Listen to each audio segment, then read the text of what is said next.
Four Saints in Three Acts is an opera by American composer Virgil Thomson with a libretto by Gertrude Stein. Written in 1927-8, it contains about 20 saints, and is in at least 4 acts. It was groundbreaking for form, content, and its all-black cast, with singers directed by Eva Jessye, a prominent black choral director, and supported by her choir. Thomson suggested the topic, and a libretto as delivered can be read in Stein's collected works. The opera features 2 16th-century Spanish saints, the former mercenary Ignatius of Loyola and the mystic Teresa of Avila, as well as their colleagues, real and imagined, Saint Plan, Saint Settlement, Saint Plot, Saint Chavez, etc. Thomson decided to divide Saint Teresa's role between 2 singers, Saint Teresa I and Saint Teresa II, and added the master and mistress of ceremonies to sing Stein's stage directions. Synopsis. After the chorus sings a prelude, the first act takes place at the Avila Cathedral. It is titled Saint Teresa half indoors and half out of doors. Act 2, Might It Be Mountains If It Were Not Barcelona, involves a telescope and glimpses of a heavenly mansion.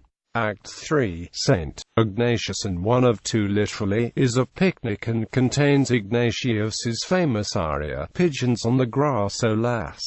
It ends with a tango-like ballet. The brief 4th act is set at the garden of a monastery. Before the curtain falls, the compere announces last act, and the chorus replies, which is a fact. Cast. The cast of the original production included Edward Matthews as Saint Ignatius, Beatrice Robinson Wayne as Saint Teresa I, Bruce Howard as Saint Teresa II, Embry Bonner as Saint Chavez, Bertha Fitzhugh Baker as Saint Settlement, Randolph Robinson as Saint Plan, Abner Dorsey as the compere, Al Donnell Hines as the chimere, Ruby Green, Inez Matthews, Charles Holland. The Eva Jessye Choir, led by Eva Jessye Productions. After its premiere February 7, 1934, at the Wadsworth Athenaeum in Hartford, Connecticut, Four Saints in Three Acts opened on Broadway at the 44th Street Theatre February 20, 1934. The opera was notable in defying many traditional aspects of opera. Stein's libretto focused more on an affinity for the sounds of words than on presenting a narrative. Thomson's music was unconventional in its very simplicity. Eva Jessye, a black music pioneer in New York, directed the singers and her choir in the production. The production was directed by John Houseman, who was 31 and who had only recently turned his attention to theatre after a career as a speculator in the international grain market. The sets of the first production, designed by artist Florine Stettheimer, included such things as cellophane backdrops, and the costumes were of colorful lace, silk and taffeta.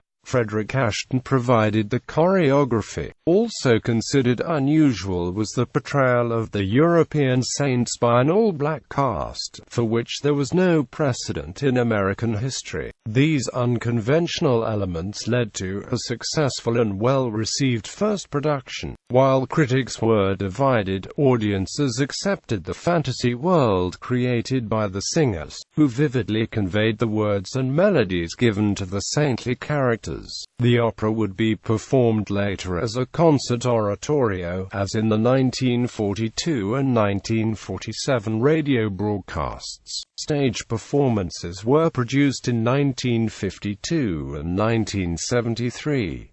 In 1981, a New York concert version was performed for Thomson's 85th birthday celebration. For this performance, Betty Allen, Gwendolyn Bradley, William Brown, Clamor Dale, Benjamin Matthews, Florence Quiver and Arthur Thomson sang the principal parts. There have also been stagings by Robert Wilson and the choreographer Mark Morris, who created a dance piece for it.